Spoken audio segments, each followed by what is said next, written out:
I am so excited to get to talk to y'all today and to get to tell y'all about one of my personal favorite writing strategies. So, I have been doing this in my writer's notebook, and I know that y'all have access to your writer's notebook as well. So, whether that is an online notebook or a pencil and paper, a little bit later in the video, I'm going to have y'all pause and then try out my idea so y'all can grab your notebooks then. So, the idea that we are going to be talking about today is graphing I like slash I dislike. So, this is a strategy that I really like to use in my notebook, and I am so excited to teach y'all all about it. So, just take a second really quick and pause this video and just think in your head, okay, what might this be about, and how might I do this in my notebook? Okay.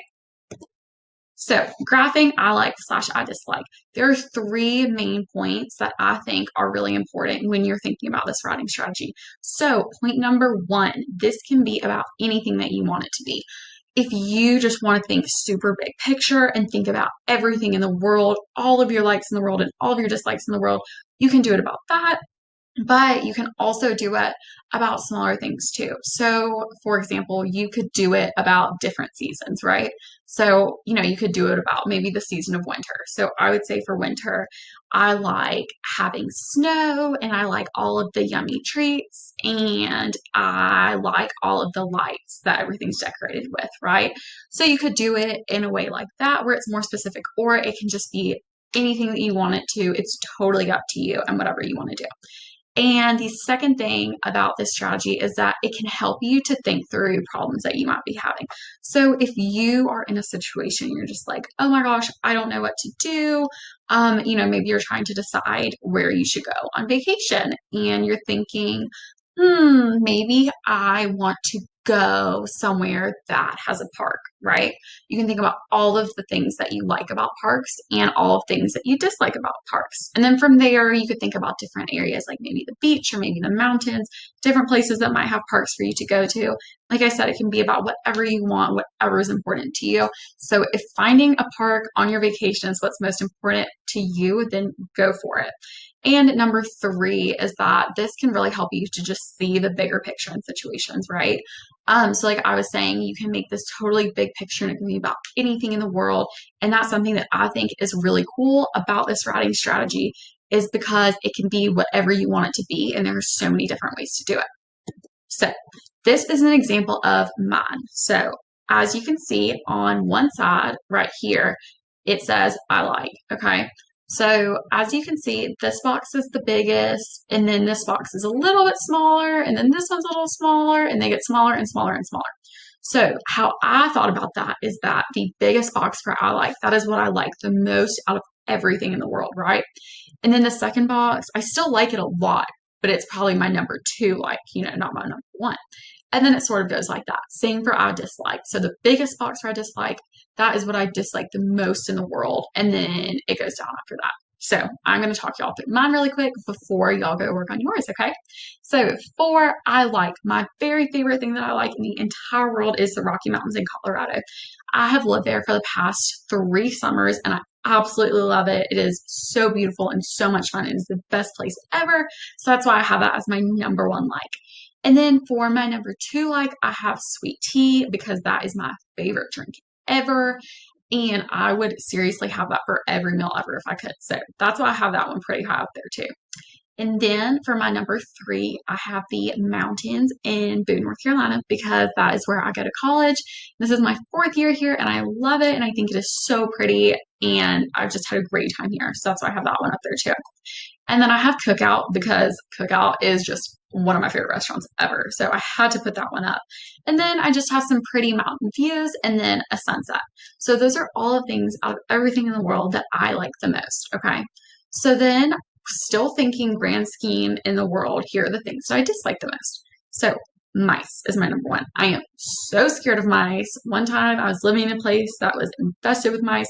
It was the worst thing ever. I was terrified. So that is why that is my number one dislike. And then I have snakes because I've always been scared of snakes. I'm not crazy about snakes. Don't like them at all. They freak me out. So that is why I have snakes up there too. And then roaches. Oh my goodness, they're so gross. So have those up there. And then for my fourth dislike, I have coronavirus because, I mean, who likes the coronavirus? And then I have clowns. I know that some people like clowns, and I so wish that I did, but they just really scare me sometimes. I don't know why, but they do. So I have that. And then I have a picture of a whole bunch of sand because while I do like sand on the beach, I don't like places that are totally covered in sand. So that's why I have that as my dislike. So, what I want you to do right now is to pause this video, and you can either do this online or you can do it on a piece of paper in your writer's notebook. So, I just do mine online because I wanted to use specific pictures, but you're more than welcome to just do it on a piece of paper and draw your pictures if you would like to do that. Okay. So, right now, I want you to pause this video and then take about 10 minutes or so to do that. Okay. So, how did it go? I am so excited to hear about and to see y'all's crafts and how you did them, and to hear about and see all of your likes and all of your dislikes. I am so excited about it because I think that is a great way to get to know people, and that is a great way that you can bond with people over things. So if someone else says, "Oh my gosh, I also really like Cookout. That's one of my favorite restaurants." We could talk about our favorite things to order there. So it's a great way to just sort of be able to talk with other people and to find out common interests. And that is a great way to make friends, which is one of the reasons that I like this strategy so much. So, again, just to reiterate, the three most important things about this strategy are it can be about anything, it can help you to think through problems, and to see the bigger picture. So, as much fun as this was, I want y'all to take this and expand on it outside of class, okay?